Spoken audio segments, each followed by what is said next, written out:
Welcome back. I've recently been in a finish all of your projects mood, and I think this is what I'll be focusing on in the coming weeks.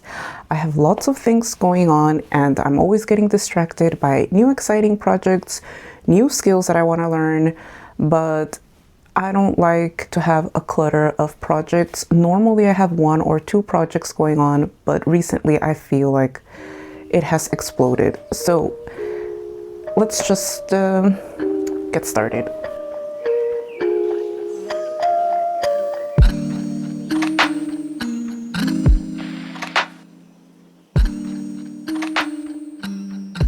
To begin with, I have this project here, which is basically some flax that I've spun with the new bobbin that I've made for my antique wheel. That's super exciting. I would really like to spend some quality time with this wheel, and I have plenty of flax to spin up. I have this much and then 3 other boxes this size. I will either make this into a weaving project, or if I manage to treat this flax properly, then I might do a knitted summer top. But I'm not there yet. This project is for sure distracting me, but I have other things that I would like to get to first before I start getting into this.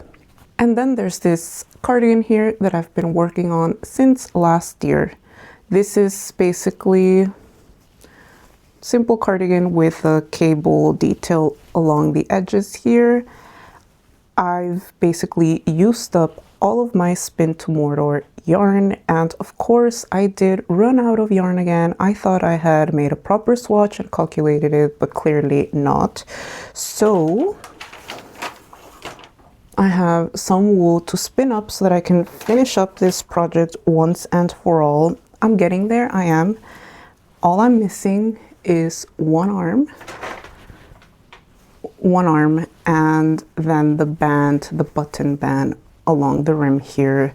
So it's getting there, and I might even crochet some colored detail along the edges as well, but we're not there yet. This project here is priority number 1 because I'm tired of working on it and I would just like to wear this already. So I guess the first thing I'll be doing is spinning up this wool, which is not a bad thing. Oh yes, and I also need to get going on planting this stuff. It's still winter here, it's -10 degrees Celsius outside, but the summers here, they are so short and so cold that if I don't get started with this now, then nothing good is gonna come of it. So I have some indigo, and I believe this is not madder but woad. So I need to get going on this.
It has been a week or over a week since my last update.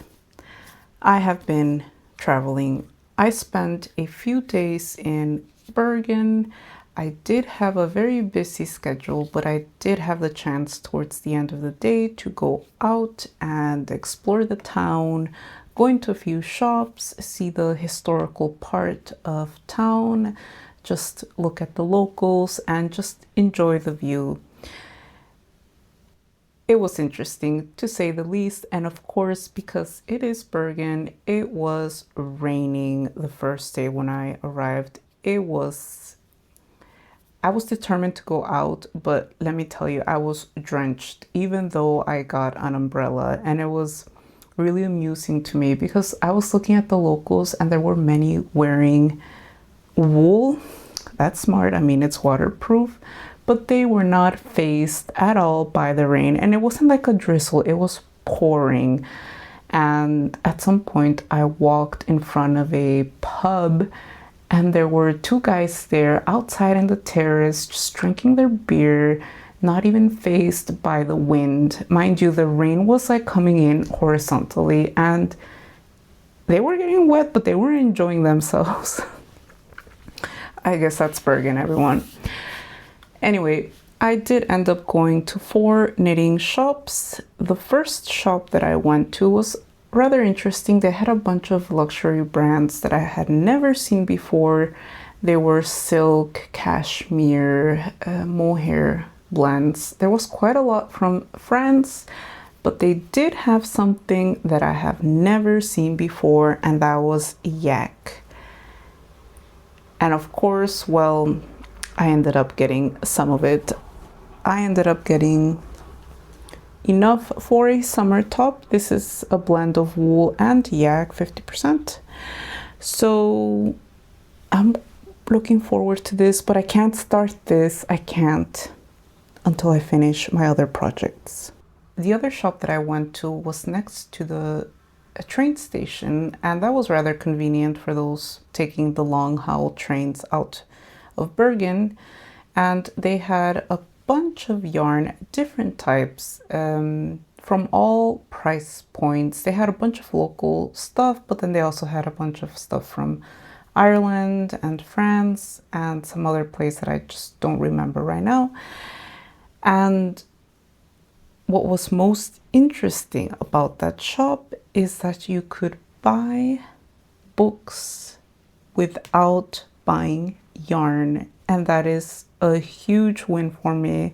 I already ranted in a previous video how it just irritates me when shops force you to buy yarn with a pattern, and it's not even like complete, like the total amount of yarn that you need for that specific pattern. They're like, oh, you need to buy 4 skeins and then you can buy this pattern.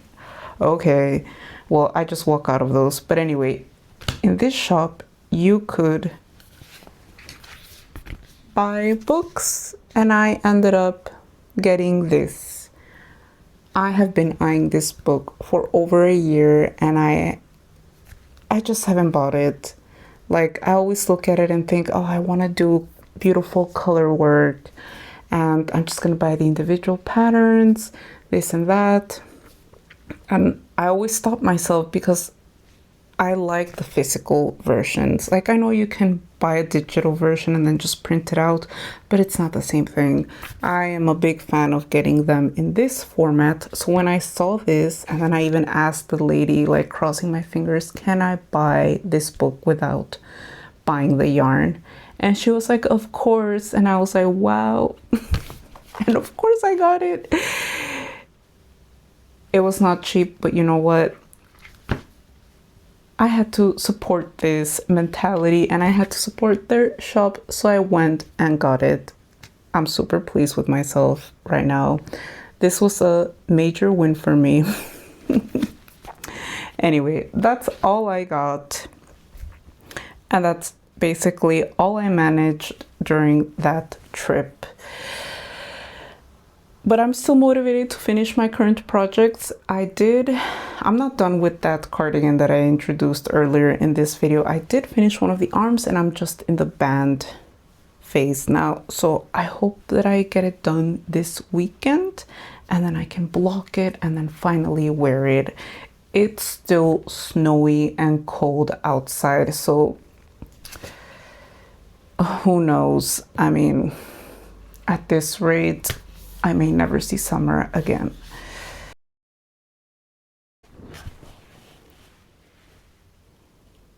I finally finished it.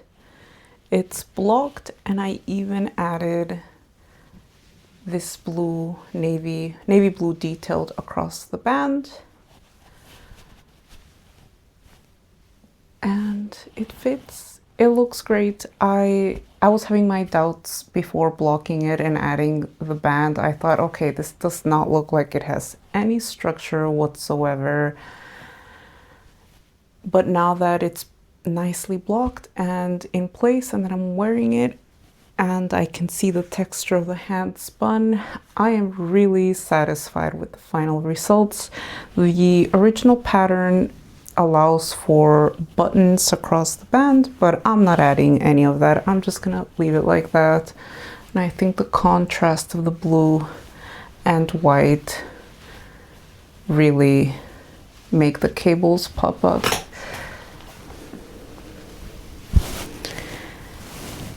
It looks great.